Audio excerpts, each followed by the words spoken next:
तो यहाँ पर एक इम्पॉर्टेंट बात समझ लेनी है भगवद गीता के बारे में, जो लोग हमेशा गलत तरीके से इंटरप्रेट करते हैं कि जैसे कुछ लोग ये कहेंगे कि युद्ध करना सही ही है।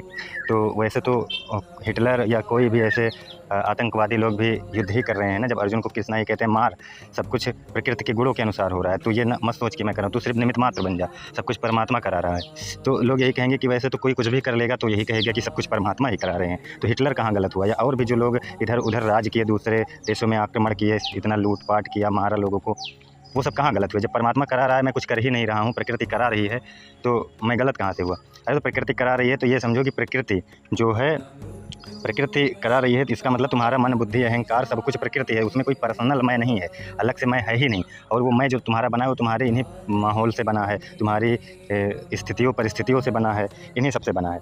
तो इसीलिए वो भी तो तुम्हें देखना है कि कोई पर्सनल अलग मैं है ही नहीं, तो वो तुम फिर भी नहीं कर रहे हो, दूसरा कोई कर रहा है ना। क्योंकि तुम्हें गुस्सा आता है तो दूसरों से, लोभ होता है तो दूसरों से।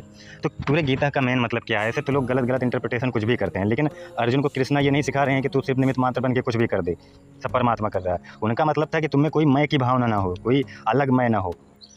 इसमें जो पूरे गीता का मेन सार है वो यही है कि कर्म हो, लेकिन कर्म के पीछे मैं ना हो और मेरे लिए की पकड़ ना हो। जैसे तुम्हारे अंदर लोभ मोह ईर्ष्या द्वेष घृणा जितने भी ये मन के विकार हैं, ये कुछ ना हो। उसके बाद जो तुम कर्म करो वही समझ लो तुम्हारे लिए धर्म है, वही कर्मयोग, वही ज्ञान योग, वही गीता का पूरा सार है। तुम्हारे अंदर मन की कोई गतिविधि ना हो, उसके बाद जो तुम करो। अब जैसे हिटलर की यहाँ बात आती है तो उसके अंदर जीतने की चाह थी, मतलब लोभ भरा था, घमंड भरा था, तो वो गलत था। अगर मन की गतिविधियाँ हैं तो तुम जो भी करोगे वो समझ लो गलत है। गीता का ये मतलब नहीं, तुम्हें मन के कोई विकार ना हो, उसके बाद जो तुम कर दो वही तुम्हारे लिए कर्म योग है, ज्ञान योग है, भक्ति योग है, समर्पण है।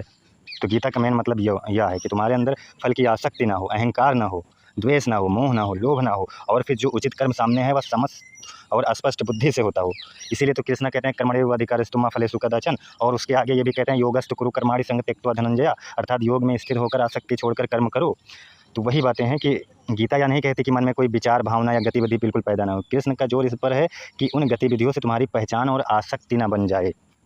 वही बात, क्रोध की वृद्धि उठ सकती है पर तुम उसके गुलाम न बनो, लोभ का विचार आ सकता है पर तुम उसे अपना सत्य न मानो, मोह उठ सकता है पर उसके कारण धर्म से विचलित ना हो।